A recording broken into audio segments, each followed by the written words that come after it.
I shuddered and woke up. In fact, I didn't even remember falling asleep. Shit. What time is it now? Looking at the clock on the mantelpiece, I saw that it was 10:23. Since it was dark outside, the curtains were open, allowing me to see the street, and I would have to assume that meant 10:23 p.m. Unless, of course, we were in the midst of a total solar eclipse. What the hell was I doing on the living room couch anyway? Why the hell did I wear this dress? Maybe I passed out on the couch after coming home drunk. This was strange for a number of reasons. First of all, I didn't have the slightest symptoms of a hangover. I was also pretty sure I hadn't drunk last night. Besides, if I went somewhere where I might drink too much alcohol, I'm damn sure I wouldn't wear that conservative dress. Nothing here made any sense. In fact, when I thought back to last night, I remembered exactly what I did, and it wasn't on the couch.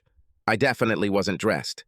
And I was almost completely sober. Well, I had a couple glasses of wine a little earlier, but nothing that even came close to causing memory loss. That's when the sounds I heard began to attract my attention. There were moans, as well as the creaking of the bed springs. It sounded like two people were having vigorous sex. This caught my attention. If someone was having sex in this house, I would definitely have to participate. After all, it was just me and my husband Mike living there. That idiot, I muttered under my breath. He better not have another woman in my bed. With that, I stood up and walked up the stairs to come face to face with whoever was having sex in my house.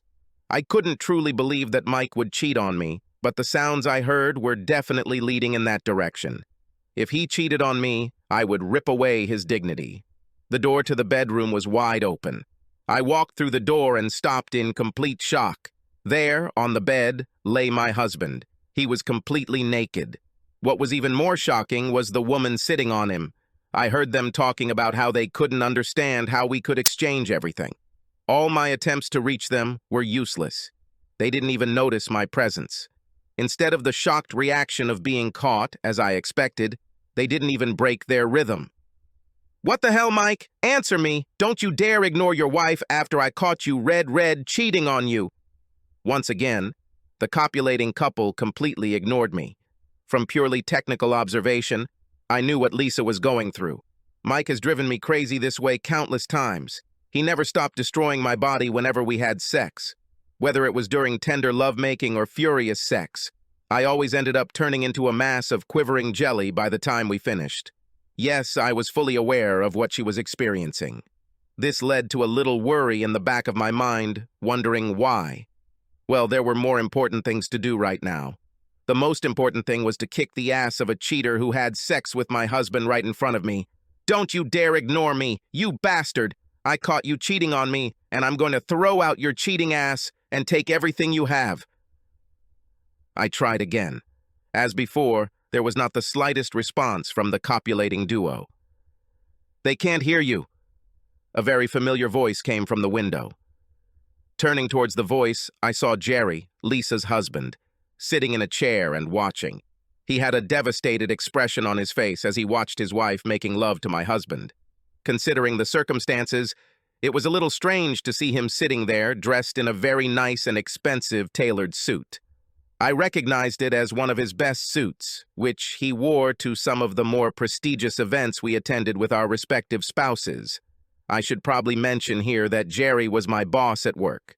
Those functions that I just mentioned were work functions. These were holiday parties and awards banquets that we attended with our spouses. Many of them were formal and semi-formal events that we had to attend. I liked these features. They usually included both an open bar and dancing. "Jerry, what are you doing here? You can't be here when Mike is home," I whispered loudly to him, foolishly thinking that a quiet whisper would prevent my husband and his wife from hearing what I said in a closed bedroom when the four of us were just a few feet away from each other. "I do the same thing as you," he answered in a normal, albeit sad tone. "I watch my wife having sex with your husband like rabbits." "What the heck?" I asked. "How can you just sit back and do nothing when our spouses cheat on us?" "There's not much we can do about it," he shrugged. "Oh yeah? Look at it." I challenged when I was done to take her head off with a powerful, angry blow. "Do your best," was his only answer. Directing all my rage at the fact that I caught this woman of easy virtue having sex with my husband, I pulled away and hit. I almost felt a satisfying crunch as my fist made contact with her jaw. Almost. Instead of the satisfying impact of my fist breaking her jaw, the impossible happened. I ended up lying prone on the bed as the momentum of my blow pulled me forward. Instead of hitting her in the jaw, my hand simply continued to move forward, unimpeded. It was like a holographic image as my fist just went through her head. I lost my balance and fell through them. "What the heck?" I screamed in surprise. Looking back, I saw that I was actually lying on my stomach on the bed. What's even stranger is that it felt like part of me was actually inside Mark. My upper torso was lying on the bed, my hips and legs were hanging over the edge of the bed, but between them was Mark, still having Lisa. Furious, I quickly jumped out of bed. My mind started going completely crazy. "What was it?" I screamed. "What's the last thing you remember before waking up?" Jerry asked. I thought it was a strangely inconsistent question. I just turned and looked at him. "Think about it. What was the last thing you remember before waking up?" "Listen, Jerry, I think we have greater cause for concern here than that." "No, this is exactly what we should be worried about. Now answer the question." "Wonderful, if that's where your twisted little mind wants to go. We were in the guest bedroom making love until we passed out. We were here at my house since Mike had been out of town for a few days." "Fine. What's next?" I thought a little. "What's happened?" "We were lying on the bed in the guest bedroom. We used this room because I didn't want to sleep on wet sheets, and I didn't want to change the sheets before bed. In the morning, I could do laundry and change the sheets in the guest bedroom. We had sex and did things that I couldn't do with Michael because his manhood was too big for that. I remembered that I was just about to finish. That's when I felt a sharp pain in the back of my neck. The next thing I knew was waking up on the damn couch. Realization began to dawn on me. Sharp pain in the back of the neck. They can't hear me when I scream right into their ears. I actually walked right through them." "Yeah, now you're starting to understand it," Jerry confirmed sadly. "But I saw Lisa stick a knife into you, but before I could do anything, Mark stuck another knife into me. We... dead. Yes. But how? I don't know. I woke up in the guest bedroom about half an hour before you woke up. Yes, I also tried to yell at them and physically separate them. I even went back to the spare bedroom to try to get my phone to record them for our divorce. That's when I saw our bodies lying on the bed." "Well, at least they'll go to jail for a long time for killing us," I said. "Well, I think satisfaction is probably not the right word given the circumstances." Just then, Mark and Lisa started talking. They had obviously finished this round and were lying next to each other. "So, Mark, where are we going to dispose of the bodies?" "I'll take them about 15 miles and throw them in the water chained to cinder blocks. No one would ever find them that deep, and the scavengers on the ocean floor would make short work of them. While I'm away, you can write letters from them about how they raided the accounts and fled together to another country so that we can show them to the police. Yes, it's a good thing I've gotten so good at faking their handwriting in the last 6 months since we found out about their affair. How about getting rid of your bedding? It's all in the blood." "No problem. I'll just put them in it and throw them overboard with them. The fabric won't last long on the ocean floor. You know where the clean linens are? Can you make the bed while I'm gone?" "Of course, expensive. Do not worry about it." "Fine. Oh, and I'll use that abandoned laptop at McDonald's to transfer money a couple more times, just in case some investigator decides to peek in trying to find out where they hid it. Now, since we'll have to lay low for a while, let's have one more before we get to work." "Okay. Yes, I've been having an affair with my boss for the past 3 years. We thought we hid it pretty well, but apparently our spouses found out about it about 6 months ago. They used those 6 months to make it look like Jerry and I had cleaned out our bank accounts and ran away to South America together. Jerry and I watched helplessly as the police investigated, but found no evidence of foul play. With no other evidence, they eventually came to the conclusion that we had indeed run away and were living somewhere in another country. To hell with Jerry. It's been 2 years. Can you shut the hell up? Fuck you, bitch. I'm tired of watching my wife have sex with your husband." "Yes? As if I'm not tired of it? Besides, she is no longer your wife. and he is not my husband. Don't you remember that they divorced us a year ago due to abandonment? God, I can't believe I left Lisa for some second-rate sex with you. Just like with you, idiot. By the way, your micro-manhood almost never got me to the finish line. I could barely even feel him except in my ass. Bitch, if you weren't already dead, I would have killed you myself. Bastard, I wish you could. Maybe then I could get out of this purgatory where I'm stuck with you, watching your ex-wife live the life I was supposed to lead with my husband. On the other hand, I'm so tired of 2 years without sex that I would even have had you if we hadn't just passed through each other.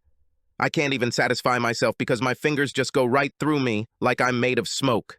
By the way, I can't help but notice how you get excited when you watch my husband have your wife. You are a bitch! Jerry shouted, rushing at me. As expected, it went straight through me and landed on the floor. You're a stupid idiot. I thought you learned something after 2 fucking years. So this is our existence. This is our punishment for our infidelity. We're stuck here in this house, doomed to watch our ex-spouses live the lives we were meant to live. Instead of being with our loving partners, Jerry and I hate each other with a passion. Of course, we blame others for our difficulties. We are ghosts in the house, unable to influence anything. We can't even relieve stress through sex. Think about a guy trying to fuck a cloud of smoke if you're a guy. Similarly, if you're a woman. This is roughly what it looks like. Yes, Mike and Lisa completely got away with it. After the initial investigation, there was not even a hint of suspicion that they might have killed us. They really planned everything carefully. They came together in their grief over their spouses running away together, at least publicly. A couple of months later, no one was really surprised when they were seen together in restaurants.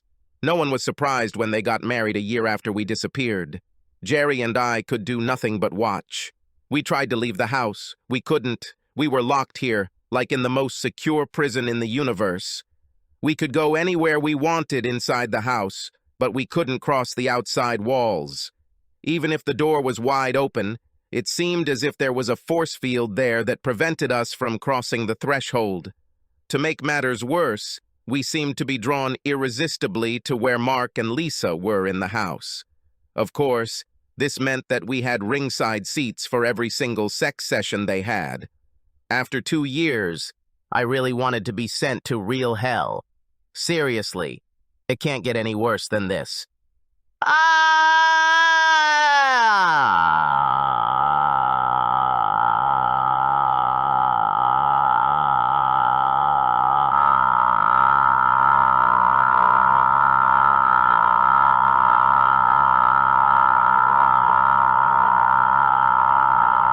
D.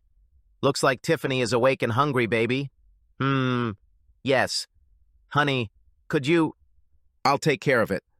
Thank you, darling. My morning sickness makes me a little weak and tired. After all, it's your fault that you knocked me up again so soon. Lisa giggled. Yeah. As if hanging around here watching them have each other like bunnies wasn't bad enough, now they have the kids I was supposed to have with Mark. I have no idea how long we, or at least I, will be stuck in this purgatory. I'm afraid this is forever. The worst part is that my only real company is that idiot I foolishly had an affair with. For the life of me, I cannot understand what I ever saw in him that made me cheat on the most wonderful husband in the world.